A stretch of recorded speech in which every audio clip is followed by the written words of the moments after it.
Hello मित्रांनो, कसे आहात? छान आहात ना? आज मी तुम्हाला एक म्हातारीची आणि कोल्ह्याची गोष्ट सांगणार आहे. एका गावामध्ये एक म्हातारी बाई राहत होती.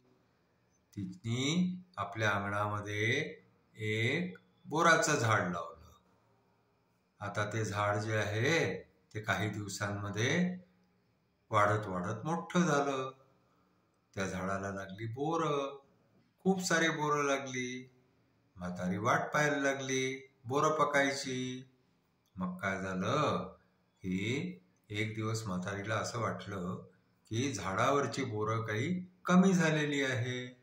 म्हणून तिने विचार केला की अरे कोण बोरं तोडून घेऊन गेलं, पाहूया.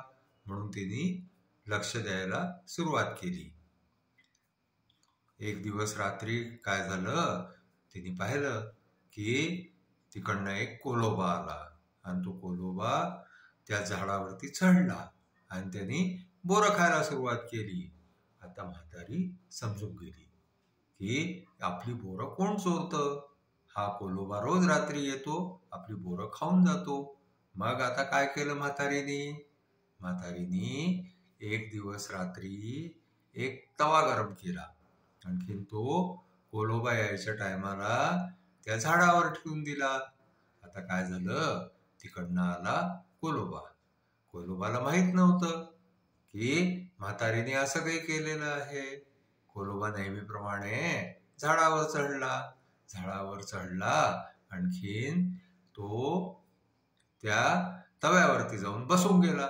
जसा तो गरम तव्यावरती बसला तसं एकदम त्या कोलोबाचं नुंगण पोळलं. कोलोबा पळाला तिथून.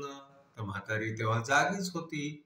म्हातारी म्हणायला लागली, कोलोबा बोरं पीक कधी?